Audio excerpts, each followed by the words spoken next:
जायदाद जो बंटवारे में आनी थी मुस्लिम समाज के कितनी थी 33%।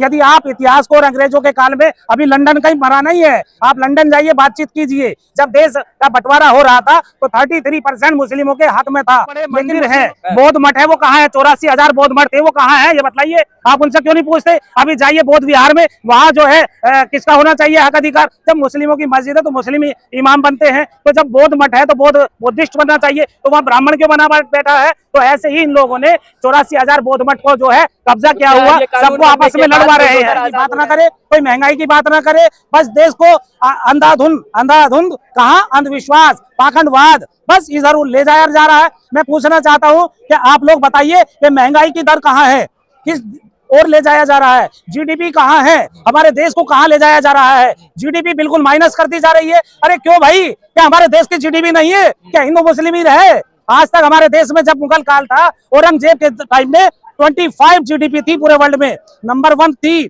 और जब मौर्य वंश था, केवल 2 काल हुए, मौर्य काल और कौन सा, मुगल काल में औरंगजेब काल, उसमें ही जीडीपी 25 थी।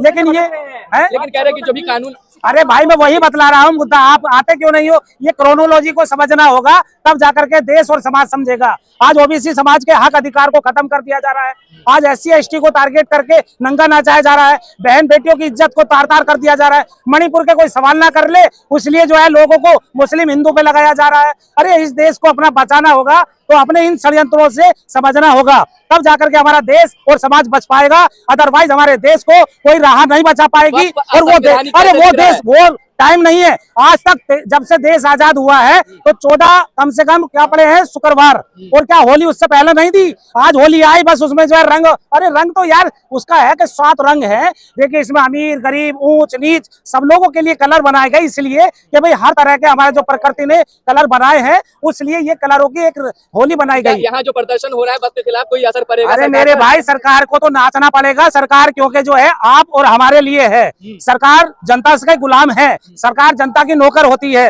वैसा नहीं कि जनता नौकर है, जनता की नौकर है, और उसको आना पड़ेगा और समझना पड़ेगा। किसी के हक अधिकार को मारना कोई मामूली नहीं होता है। ये वक्फ बोर्ड की जमीनें किसी के बाप की नहीं है, किसी के अलग से नहीं हुई है, और ये क्रोनोलॉजी समझनी होगी। जब देश आजाद हुआ था, तो उसके टाइम पे सत्ता परिवर्तन हुई थी। क्या हुआ? सत्ता परिवर्तन हुआ था, तो हक अधिकार मुस्लिम समाज का और किसका, SC का, OBC का, माइनॉरिटीज का, किसी का हक अधिकार न मिल जाए। ये सत्ता परिवर्तन, 90% बहुजन मूल निवासी यहाँ रहता है, उसके हक अधिकार को मार करके केवल 2-3% के लोगों ने अपना मनुस्मृति लागू करने के लिए लोगों को हिलने में लगाया। और जो जमीन जायदाद जो बंटवारे में आनी थी मुस्लिम समाज के कितनी थी 33%।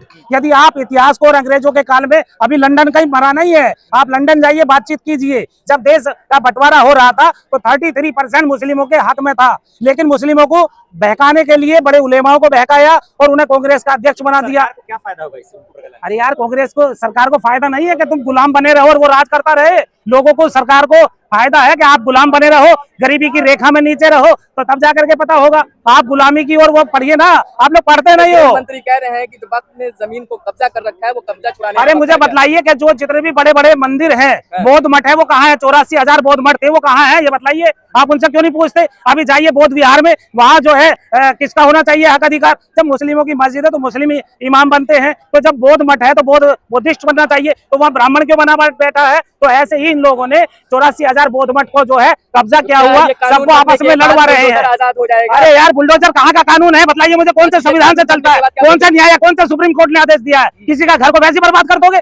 आप बताइए, आप कितना तन मन लगाते हो, धन लगाते हो, अपना जान लगाते हो, कितना यहाँ जाकर के एक माइक पकड़ते हो, जब जाकर के आपकी आमदनी बढ़ती है, तब जाकर के आप पे 100-200 रुपए बनते हैं, और आपके घर पे बुलडोजर चला दिया जाए, कितने आपके ऊपर क्या गुजरेगा? बताइए कहाँ जाओगे आप लोग? बताइए मुझे, कौन से देश में जाएंगे? अरे वो सरकार कहाँ है? कौन से संवैधानिक पद पे बैठ करके, संविधान की कसम खा करके आप बताइए मुझे, कौन सा अधिकार की लड़ाई लड़ रहे हैं? कौन सा संविधान से चल रहे हैं? संविधान पे यदि आप बैठे हो तो सबके हक अधिकार की बात करनी होगी। मुस्लिम कहीं विदेशी नहीं है, यहीं का मूल निवासी है। लेकिन सरकार कह रही है भरोसा रखें, हम उनके हक के लिए लड़ रहे हैं। अरे यार, क्या भरोसा रखेंगे? तुम लोगों से कोई भरोसा है? अंग्रेजों ने भी कहा था कि जब ब्राह्मणवाद यदि तंत्र पे आ जाए, जज बच जाए, तो उसके ऊपर न्याय प्रिय नहीं होता है। और आज न्याय कहाँ है? बताइए मुझे। सुप्रीम कोर्ट में, हाई कोर्ट में कहाँ बैठा है? कौन सा मुस्लिम बैठा है? कौन सा OBC बैठा है? कौन सा SC बैठा है? बताइए मुझे। सुप्रीम कोर्ट में क्यों क्रिमिनल एयर लगा दिया गया? EWS किसके लिए है? बताइए, 10% के लिए है क्या? कि ये देश सबका नहीं है क्या? बतलाइए, आप ही बतलाइए, आप पत्रकार हो, सबसे पूछना चाहता हूं मैं पूरे देश से, क्या सबका नहीं है देश? ओबीसी समाज को, ओबीसी समाज को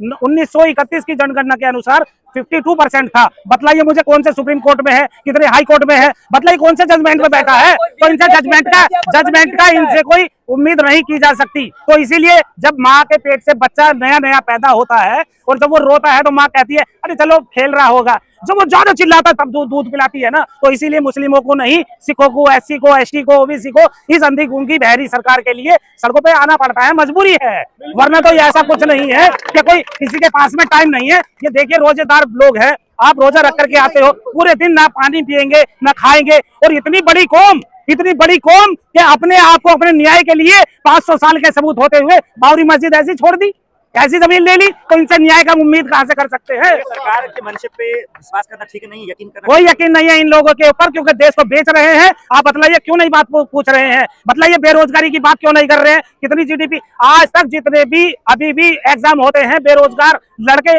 लड़कियां दे रही हैं, उनके पास रोजगार नहीं है, खाने को पैसे नहीं है, पढ़ाई के लिए लोन ले रही है, इधर उधर से मांग रहे हैं, जूते चप्पल उनके घर वालों के जेब में नहीं है, और जब वो एग्जाम देते हैं तो वो लीक हो जाता है। क्यों हो जाता है? अरे क्या सरकार इसलिए बैठी है? क्यों बैठी है सरकार? अपने सरकार को समझना होगा, ये हमारी जनता को समझना होगा कि हम लोग हिंदू मुस्लिम छोड़ करके अपने अपने हक अधिकार की लड़ाई लड़े, तब जाकर के कुछ बात होगी। और सबसे बड़ा ओबीसी समाज है, उसको जागृत होना होगा। पाखंडवाद से कभी कुछ नहीं हुआ, कभी कुछ